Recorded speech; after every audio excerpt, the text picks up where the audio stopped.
let's continue with chapter 21 of ManQ, and where we were doing the theory of consumer choice. So in this theory, we have done till now what is the budget line, what is the slope of a budget line, how does a budget line shift.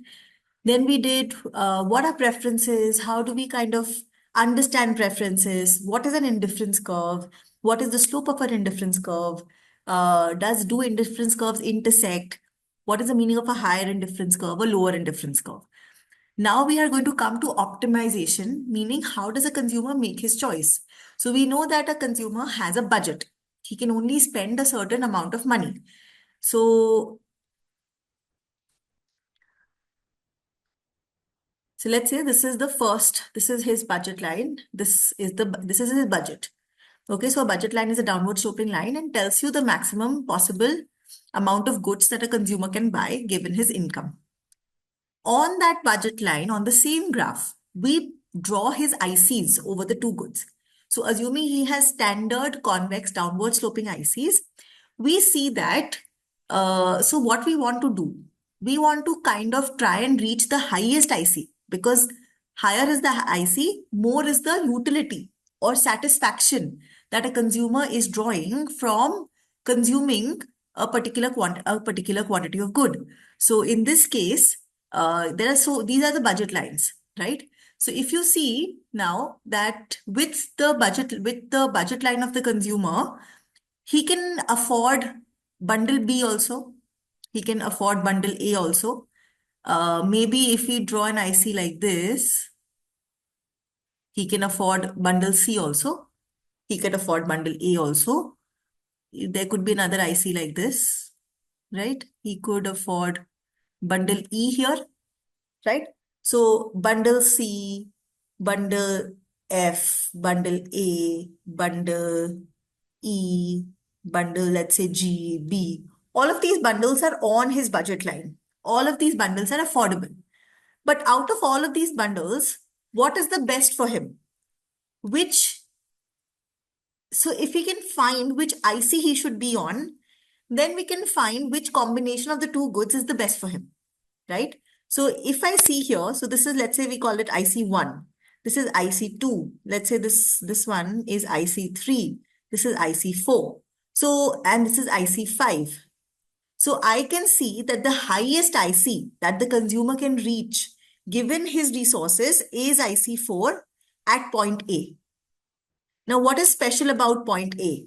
So if you see the difference between point C and point A, if we try to understand that, why is point A the highest IC and point C is a lower IC? So what is the point of differentiation?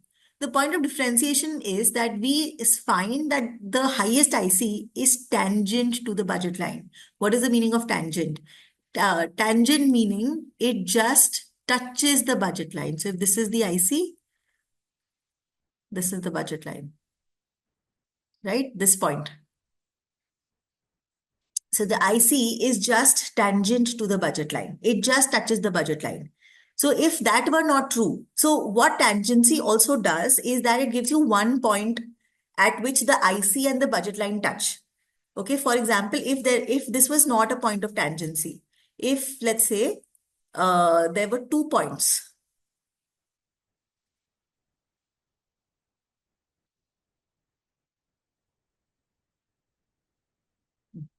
Sorry about that. If let's say there were 2 points like this, not a point of tangency. So like I said that there are 2 points then of intersection B and C. Okay.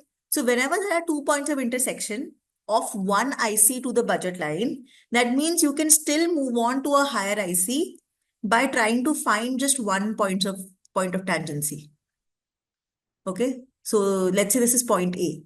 After that, if you try to move at even a higher budget line, this IC will not touch the budget line.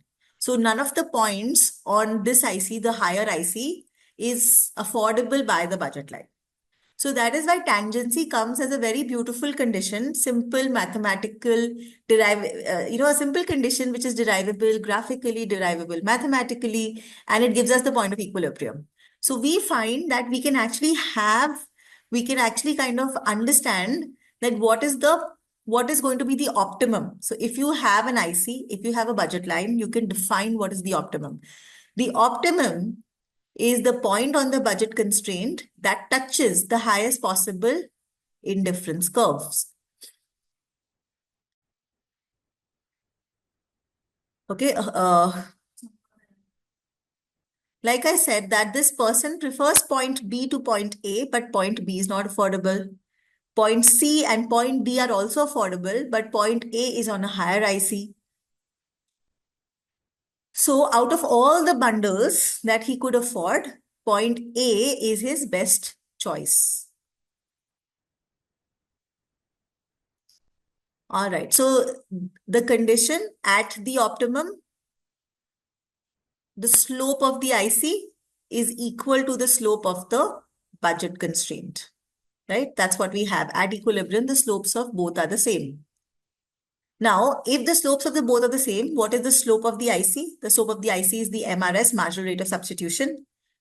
The slope of the budget line is what? The slope of budget line is Px by Py. So MRS, which is the slope of the IC, is equal to Px by Py. Okay. So MRS is equal to Px by Py. This comes out as the equilibrium condition for optimization, right? The slope of the IC equal to the slope of the budget line. Now, this is another way of saying that it seems like, the slope of the IC is equal to the slope of the budget line. But if you think about it more carefully, this is called like thinking at the margin. So thinking at the margin meaning that when you divide Px by Py, let's say the price of good X is 10, the price of good Y is 2.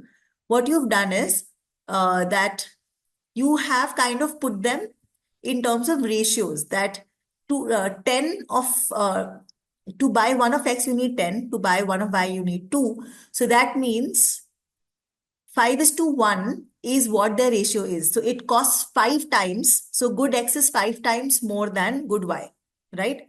So this is the ratio. Px by Py is the ratio that good X is 5 times more valuable than good Y. What is MRS telling you? MRS is telling you that how much of good Y are you willing to give for how much of good X? So this is telling you for one of to get kind of good X is 5 times more expensive than good Y.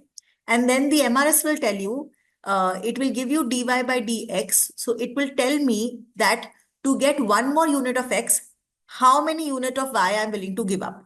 So let's say this is 3. Okay, so if I'm willing to give only 3 units of X for 1 unit of Y, or sorry, or the other way. If I'm willing to give up only 3 units of Y for 1 unit of X, but the price is 5 units of Y for 1 unit of X, so then this is not equilibrium because I am willing to give up less and the price is more. So that's how we kind of find the equilibrium, that what is the willingness, what is the price. The willingness is given by MRS, the price is given by Px by Py. When they both are equal, it means the price, the ratio of the price matches the ratio of willingness. So that's what this means, thinking at the margin. And that's why this makes sense. That MRS tells you what's the willingness of trade, how much of good Y I want to give for how much of good X. And the price ratio tells you that what is the actual price ratio in the market. So MRS is equal to Px by Py comes out as the equilibrium condition for optimization. All right, so this was the first part where we try to understand how do we get equilibrium. Equilibrium is MRS is equal to Px by Py. What we can also do is think about it in terms of if MRS is more than Px by Py, then what should a person do? If MRS is more than Px by Py, that means I am valuing the good more than what the price is, right? If MRS is less than Px by Py, that means my value for the good is less, but the price is more, right? So in this case, there will be no equilibrium. But the equilibrium will be when MRS is equal to the price ratio. This is the point of equilibrium. All right, now the next thing is that we need to understand what we call as comparative statics. Comparative statics means that if something changes, how does equilibrium change? Okay, so if you say that income changes, prices changes, utility changes, utility doesn't change. I mean, income can change, prices can change. That's how my budget line is made, right? My budget line is M is equal to PX into X plus PY into Y. So M can change and PX and PY can change. So if that happens, my budget line changes. If my budget line changes, how does equilibrium change? So let's see that. The simplest change is an increase in income. So when income increases, the budget line shifts out. When budget line shifts out, what we see is that initially the equilibrium was at a point A. Okay. But because now I have more income, I can maybe attain a point which was unattainable earlier. So maybe, if I draw one IC like this, if I draw one IC like this, maybe I can reach point C. Point C, which was earlier not attainable, is now attainable, right? So when an income increases, the budget line shifts out. Why does the budget line shift out? When income increases, you've done this when we were doing budget sets, that it's the intercepts which change. So the intercept here is M by PY. The intercept here is M by PX. And as M increases, the budget line shifts out. The shift is parallel because the slope is PX by PY. The slope does not have M in it. So as income increases, the slope does not change. It's a parallel shift outwards. If it's a income decreasing, then it's parallel shift inwards. Right? Okay. So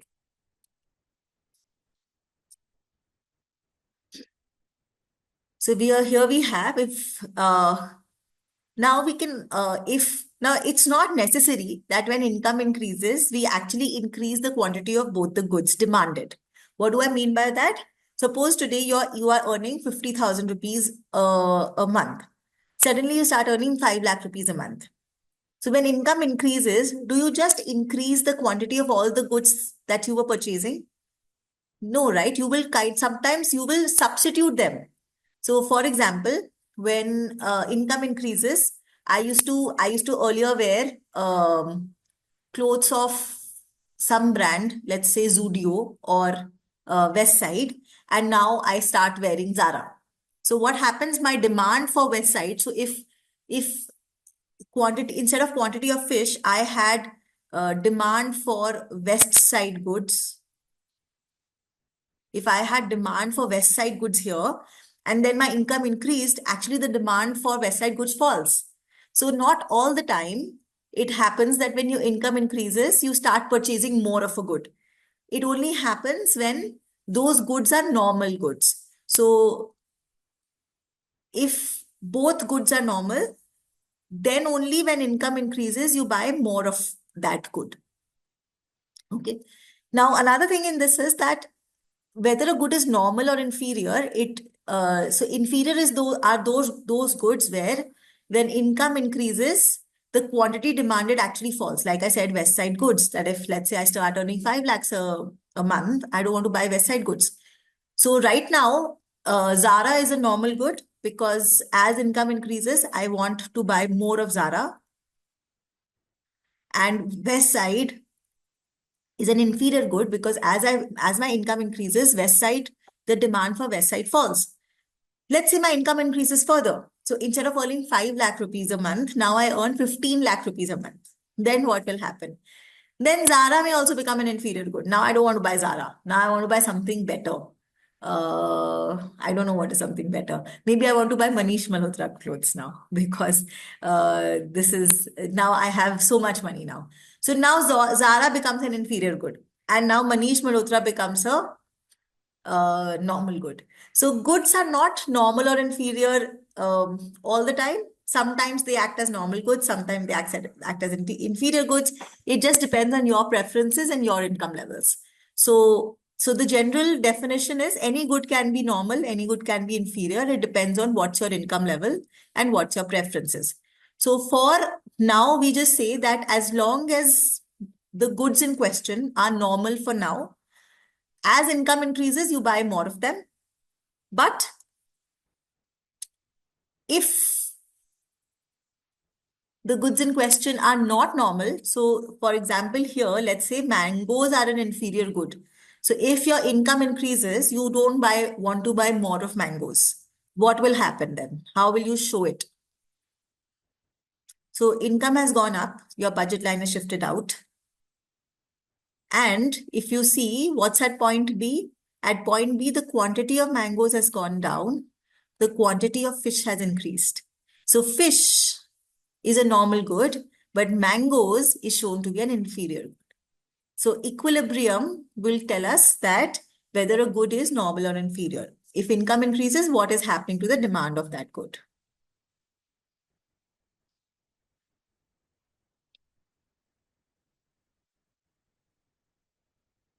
All right, so just to reiterate, an increase in income increases the demand for normal goods, reduces the demand for inferior goods. All right, so that's, and the definition of normal goods and inferior goods is related to what we call the income effect.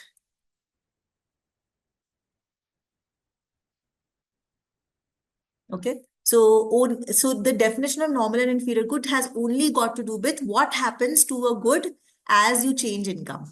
If income increases, the quantity demanded increases, then the good is categorized as normal. When income increases, if the quantity demanded falls, the good is categorized as inferior, right? So this is what we call as income effect. What happens to quantity demanded when income changes?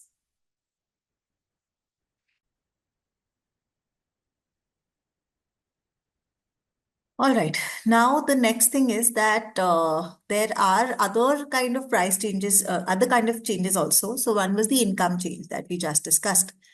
The next change that we are going to discuss is a price change. Now price change is more tricky. And the reason that it is more tricky is because of two reasons. When there's a price change, two things happen and not one. So when income changes, only one thing happens, that you become richer or you become poorer. But when price change happens, two things happen. Let's discuss those two things. So when price change happens, let's do an example. So for example, let's say today, the two goods that I buy are mangoes and fish. Okay, so mangoes are priced at, let's say, 100 rupees a kg, and fish is priced at also 100 rupees a kg. I have 2000 rupees and I'm buying 10 kgs of both. So my income 2000 is spent like this, that I buy 10 kgs of mangoes, 10 kgs of fish, and I'm spending my 2000 rupees. Now let's say the price of mangoes reduces and the price of mangoes instead of 100 becomes 50 rupees per kg. So now there are two changes which go with this price fall.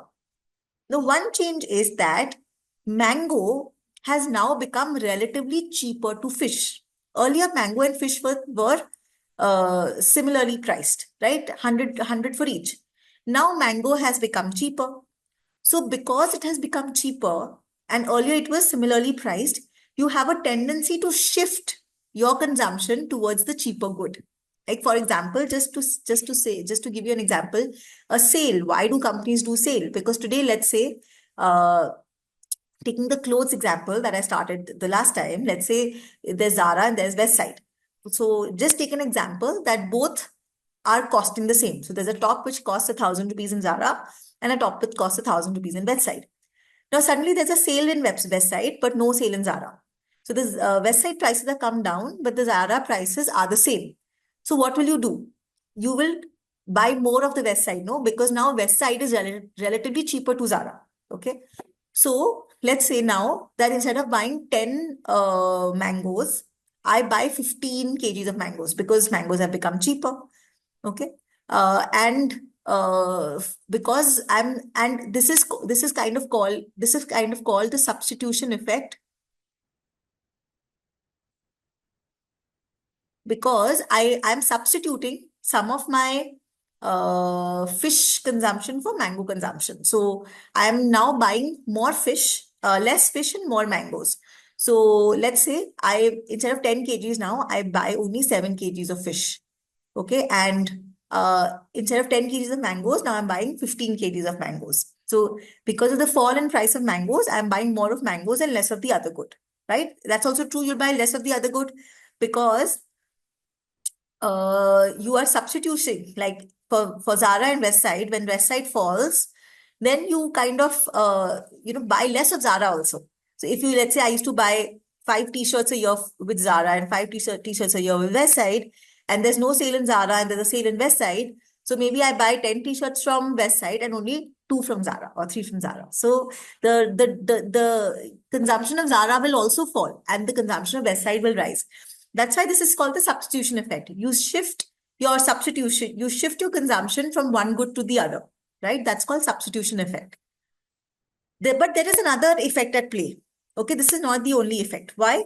Let's calculate the total amount of money that we have spent on both these goods. So 700 here plus 15 to 15. So that's about 750, right? So this is 1450. So even after I have bought 15 kgs of mangoes and shifted my demand from fish to mangoes, I am ending up spending only 1450.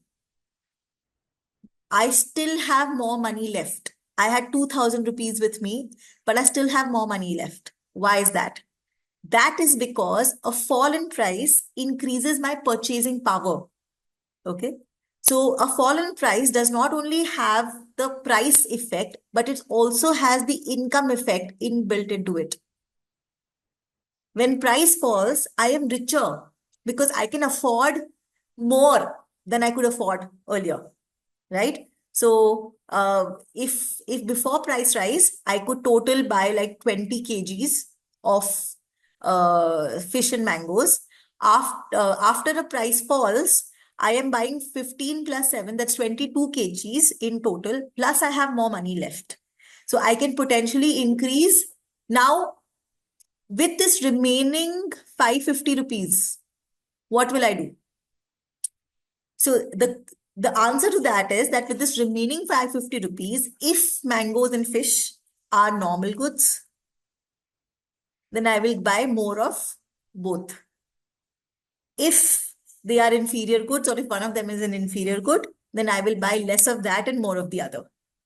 So income effect works. So this increasing purchasing power, that 550 rupees that I have extra, even after I have bought what I would otherwise buy, this extra money is income effect, and I buy it according to the goods being normal or inferior.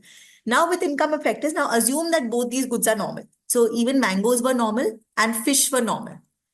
If both mangoes and fish were normal, then because I have extra money, let's say I decide to spend, I buy even more of mangoes. So instead of 15 kgs, I buy 20 kgs of mangoes.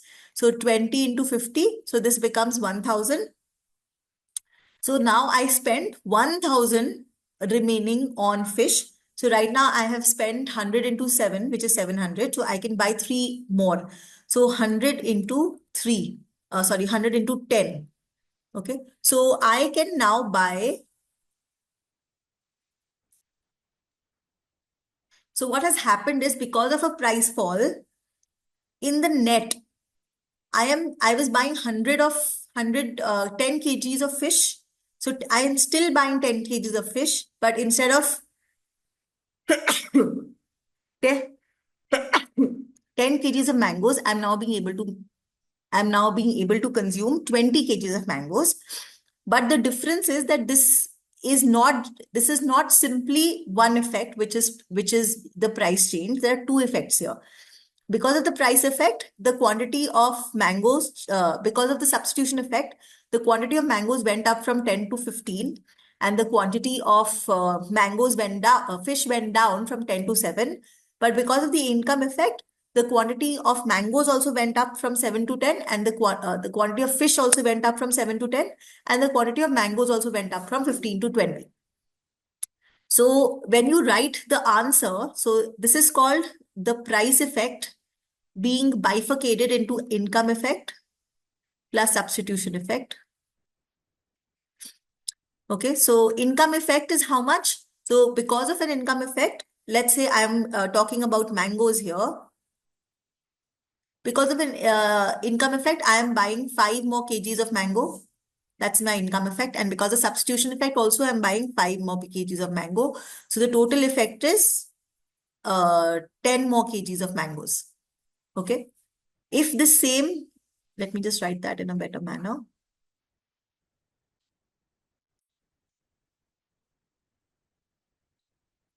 Yeah, because of mangoes, so this is 5, this is 5, so this is 10. So because of the price effect, I'm buying 10 more kgs of mangoes, 5 because of income, 5 because of substitution. What about fish? When the price of mangoes kind of fell, because of substitution effect, the demand for fish actually went down by 3, but because of income effect, the demand went up by 3. So in the net, it was 0. Okay. So now we are going to do this a little more formally, what I did with you with the help of an example. So how do we show this graphically? So graphically, initially, let's say, this was the initial budget line, which was in the black one. The price of fish was 4. The price of mangoes was 1. And the equilibrium point was 600 mangoes and 150 fish. So graphically, we draw the IC, which is tangent to the original budget line, and we can mark the equilibrium quantities of fish and mangoes. Okay. Then the price of fish falls to 2. If the price of fish falls to 2, then how does the budget line change? The budget line, when the price of fish falls to 2, there will be 2 changes. One, so the intercept here was M by PM. There's no change in M, there's no change in PM. The intercept here is M by PF. So since PF has fallen, this intercept has become larger. Okay, so this here has become here. Then the price line is PF by PM, the slope of the budget line. That's the slope PX by PY. Now, since this has fallen, the slope has become flatter. So 2 changes, the intercept has increased and the slope has become flatter. So when the price falls to 2, the budget line has rotated outward. Now let's see what happens. Now we have a new optimum. So we can just draw a new IC, which is tangent to the budget line. And we see that when the price of fixed fish has fallen, there's a fall in the quantity of mangoes and there's an increase in the quantity of fish. Right? So how does it happen? We now know that there are 2 effects at play. There's an income effect, which is because when the price of fish fell, it increased the purchasing power of the consumer. So if both goods are normal, then he is going to buy more of both mangoes and fish. But there is also a substitution effect. When the price of fish fell, now the price of fish fell, so fish became more attractive. So the consumer decides to buy less of mangoes and more of fish. Okay, so the net effect on mangoes depend on the magnitude of the change. In my example, the magnitude was the same, but it could have been that the magnitude was negative or positive, right? So effect on mangoes could have been either way. So let's do the income and the substitution effect graphically.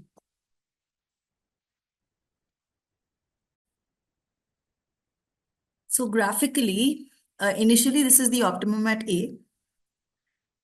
PF falls.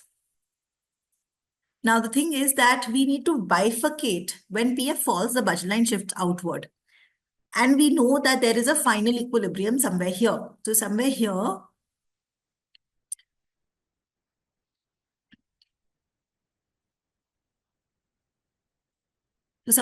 is point C, right? So finally you move from point A to point C. But how to bifurcate this between the substitution effect and income effect? So one way of doing this is graphically. How you do this is that, one second.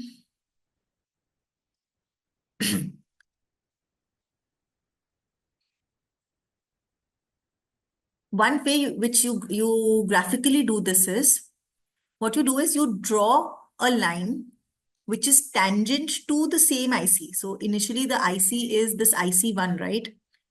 It's tangent to the same IC, IC1. But you draw a line which is off the slope of your new budget line.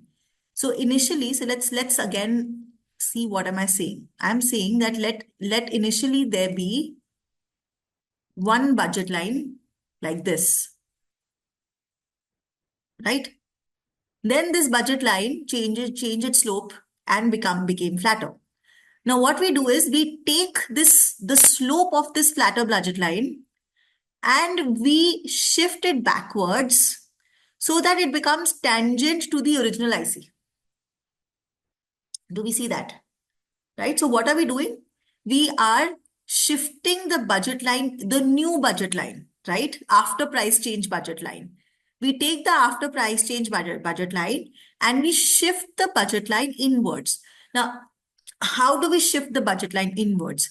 We shift the budget line inwards by taking away some income from the consumer such that his purchasing power is the same as before. Okay, so I'm going to repeat that. What we do is that at the new prices, we take away some income from the consumer such that his purchasing power is at the new prices is the same as before. What do I mean by that? So in my previous example, when I had said that he had 100 rupees was for fish, he bought 10. 100 rupees was for mangoes, he bought 10, and total was 2000. Then the price of mangoes fell to 50 rupees to a kg. Okay. Now at the new prices, I want to keep his purchasing power constant. So what do I do? At the new prices, I will give him enough money so that he can afford his original bundle only.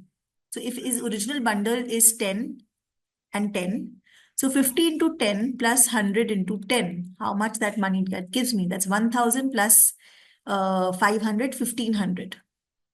Okay. So what I'm going to do is I'm going to remove 500 rupees from him. So at the new prices, I have taken away 500 rupees. So what that does is that it shifts the budget line in, because I've now, once the price changes, so what I've done is that this budget line was when PX was 10, PY was 10. Not PX was not 10. When price of mangoes, this budget line was when price of mangoes was 50, price of fish was 100, and my income was 2000, right? So now when I shift this budget line inwards, the price of mango is still 50, the price of fish is still 100, but income is 1500. So I have taken away 500 rupees, which was basically the income effect part, because this part was making him richer in terms of income. So now I've taken away that excess income that he had because of prices falling. When price fell, he became richer. His purchasing power increased by 500 rupees because he could afford the same bundle that he was buying earlier and still have 500 left. So his purchasing power had increased by 500 rupees. So I'm taking that 500 away. So how do I get this 500? It's the change in price multiplied by the initial quantity of fish. In my example, mango. So the change in price of mango multiplied by the initial quantity bought. So change in price was 50 and my mango quantity was 10. So minus 500, right? So you take 500 rupees from him. Now, when you take back 500 rupees from him, what you see is that you have these two budget lines. One is the initial budget line and one is this new green budget line that I have drawn, right? Now, what is this green budget line showing me? This green budget line is showing me the point where, what is the difference between, let's say, the black budget line and the green budget line? So both the budget lines have the same affordability. The difference is just prices. At budget line A, at the black budget line, The price of X, the price of mangoes is 10. The price of fish is, the price of mangoes is 100. The price of fish is 100 and income is 2000. Okay. At this budget line, the price of mangoes is 50. The price of fish is 100, but income is 1500. Now this 2000, 1500 are actually similar in terms of purchasing power. Because for 2000 rupees, I can buy 10 mangoes and 10 fish. With 1500 rupees also, I can buy 10 mangoes and 10 fish. So in terms of purchasing power, 2000 and 1500 are the same. So income wise, there is no difference in terms of purchasing power. So you must understand this, that at points A and B, income wise, or a better word is purchasing power wise.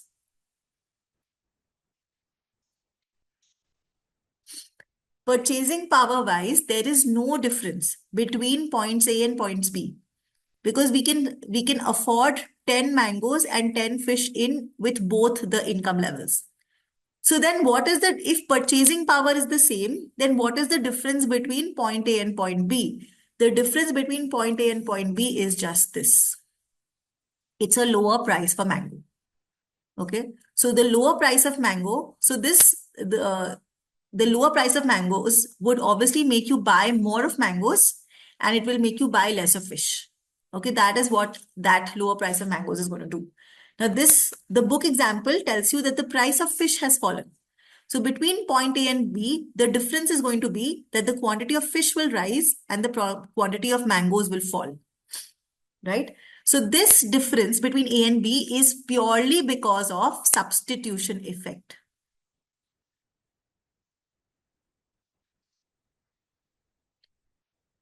Okay, from point A to B, a person buys more fish and fewer mangoes. This is because of substitution effect. This is because of fish becoming cheaper in this case, and people substituting mangoes for fish. The difference between point B and point C is purely income. Why? Because there is no difference in the prices. The prices for both the goods are the same between point C and point D, right? The prices of both the goods are the same between point C and point D. So then what's the difference? This difference is just income effect.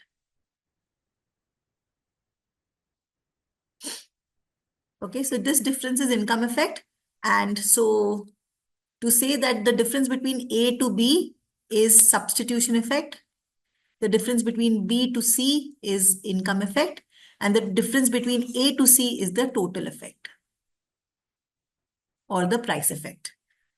All right, so that's how we bifurcate. That's how we try to, that's how we understand that because of the price change, the movement was from A to B, and because of income change, the movement was from B to C. So A to B is called substitution effect, B to C is called income effect, and A to C is the total effect. All right. Now this is the last bit that we will do before we close today's session. Income effect and substitution effect. So substitution effect is bigger in which kind of goods? Substitute goods or complement goods. So by the name also it's obvious. In complement goods, you don't really substitute much. So substitution effect is more in case of substitution effect and non-existent in case of complementary goods. But in terms of the graphs that we did in the last class, so when it's flatter, when the line is flatter, we are seeing more of substitute goods. And when the line is steeper, it is more of complementary goods. So let's say point A is the initial budget line. Point B is the changed budget line with the same purchasing power, but a different slope. And we see that the substitution effect is definitely bigger in terms of the change in quantities for substitute goods and very less in terms of complementary goods. All right, everyone. So I hope this was meaningful. So keep watching out for EduSure videos and see all of our videos for great explanations of all the concepts that are there. So thank you so much, and I'll see you again. Bye bye.